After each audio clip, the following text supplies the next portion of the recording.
Mais d'abord, j'ai besoin d'une arme. En marchant, j'ai essayé de repérer des morceaux de bois qui me serviront à faire un arc.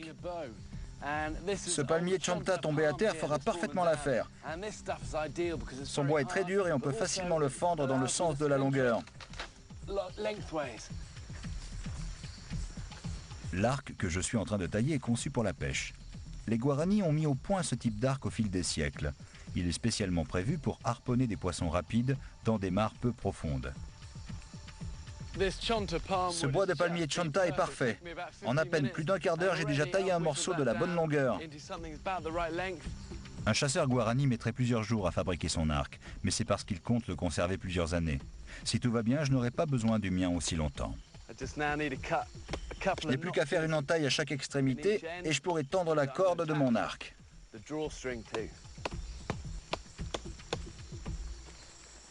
Le palmier pita pousse partout. Ses feuilles contiennent de longues fibres, idéales pour tresser une corde pour mon arc. Les feuilles de pita sont bordées de petits piquants acérés. Première chose à faire, les retirer.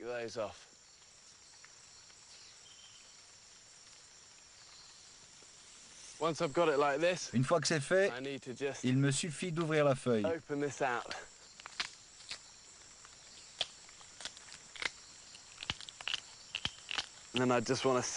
Ensuite, je sépare la partie centrale des feuilles pour ne garder que l'écorce plus dure. Maintenant, j'effiloche cette écorce. Je tiens les fibres dans ma bouche et je vais les tresser. Le fait de tresser les fibres augmente leur robustesse et leur résistance. La corde d'un arc doit résister à d'énormes tensions. Pour fixer la corde, j'ai fait un simple nœud de chaise à cette extrémité. Ensuite, je fais la même chose de l'autre côté. Pour faire un nœud de chaise, c'est facile. Je fais une boucle comme ça, puis je passe l'extrémité de la corde dans la boucle. Pour s'en souvenir, il y a un moyen mnémotechnique. Le lapin sort du terrier, fait le tour de l'arbre et rentre dans le terrier.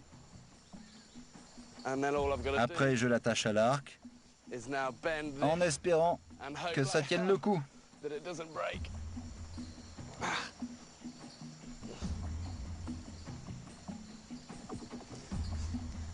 Et mon arc est terminé. Les flèches sont faites du même bois que l'arc, car leur poids leur permet de conserver une trajectoire droite dans l'eau. Mais j'ignore que le ruisseau abrite des piranhas. Cela va compliquer mes tentatives de chasse et de pêche.